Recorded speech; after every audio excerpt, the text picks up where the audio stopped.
This is Kebu TV. I am Batakala ni Mafia. I am Batala also. Today, Wednesday, the 21st day of August 2024. Oh, one night I came here today, and I was really pleased, and also I'm excited with what I'm seeing on ground. Everybody born on Azikiwe in Okey machine. Not before Azikiwe Road, I have saw so many. But it's just a friend. I saw so many varieties of machines, industrial and also saving machine and also so many machines. I'm gonna have so and the industrial threads. And when you come out here, both a monogram, industrial embroidery machine. Hey, so so many machines here. And they also have a lot of workforce. Monday, body hose, and other things. With the different brothers, amen, and so many. Each one with a hindo on arrow.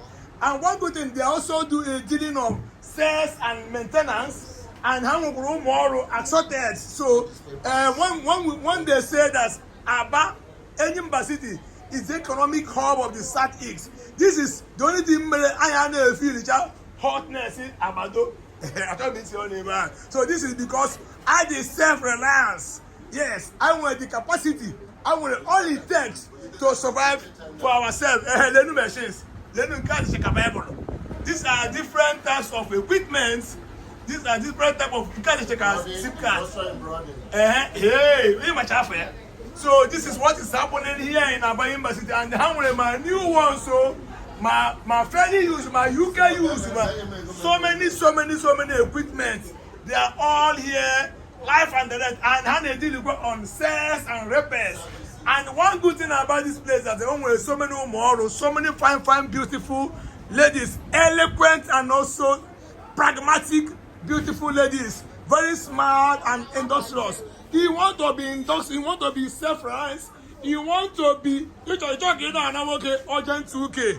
That guy is a bigger food machine. Somebody just bought this one today. So, Masimba, it's good to be able to talk to the Oga and also tell the world that these people, when so many things, I want each other even into sewing business. Actually, we're a designer. You want to be on your own. This is a place to visit where you have all the equipment, all the machineries, all the things that you needed. And one good thing about it is that I won't know issue. They see how people that can be able to take care of them. Engineers, packing and also loading. These are the areas. If I told you somebody this is Kebu, and today is Wednesday, the 21st day of August 2024. And on Okey machine. Okey machine, and I'm working on Azikiwe Road, 94 Azikiwe Road, Aba. So here with different section, different location, different area, and with so many machines, man can have all. These are what I saw, and I believe that the world also needs to see this. So stay tuned. Let us show you guys more. So here I want to say now, Okey machine kind of this are an area. Ebana park the new machines. Both their tables, yeah, this is the tables, and also the heads. Assorted. When I say assorted machines, both weaving, taping, designing, whatever, so many things. I may not be able to say it all. At least the little I have seen so far. These are the Wednesday edition of Kebu TV and on Okey machine. Yes, but this should be 94 Azikiwe Road. So, so we have a lot to show you guys. This is because what I have. Okey machine. Okey machine. Because one or another buy no get at the name Eba 94 Azikiwe Road, first floor. Aba Okey machine shop.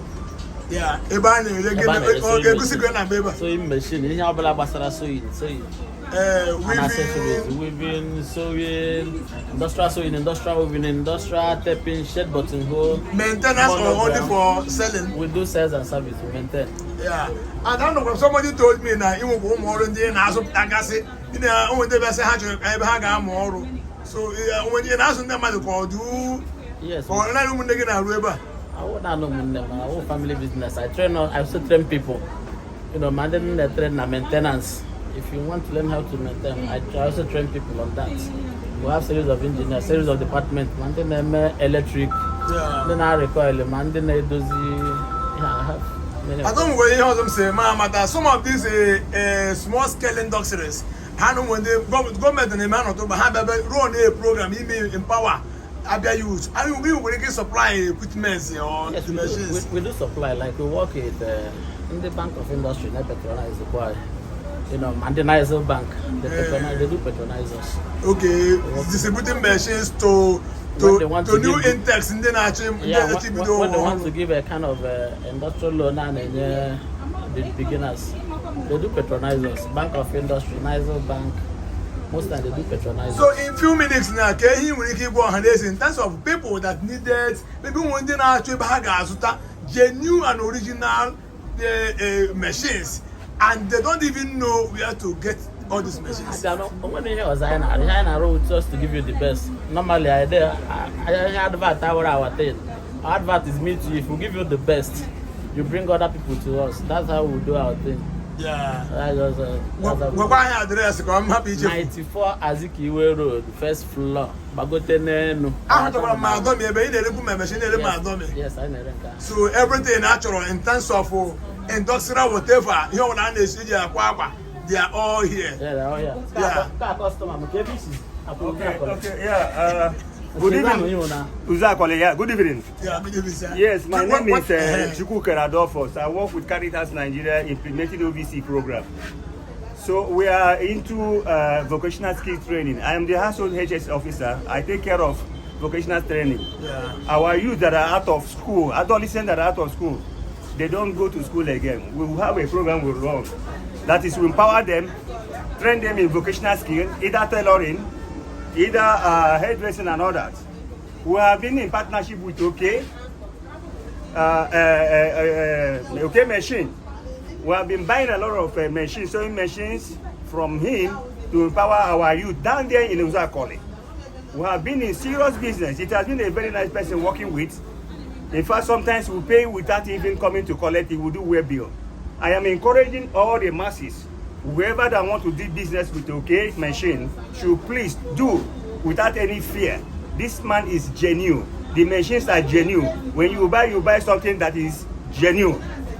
Do you know what I'm saying? I encourage you people. God bless you out there. Please try and come here and buy from him. Thank you so much, so well. Thank you.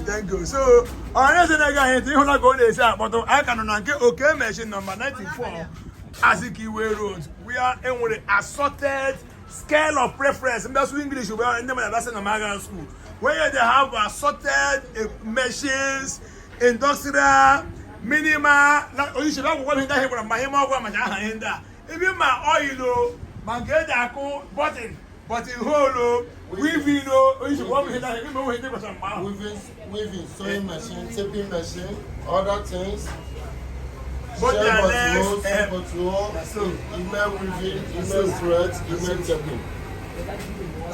And industrial embroidery.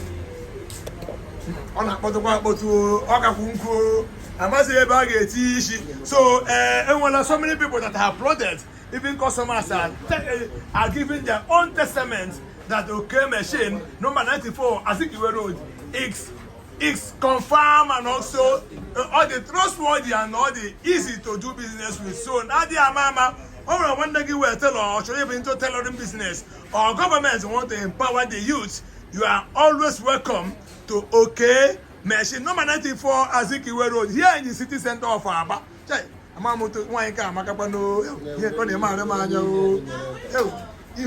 heard the media,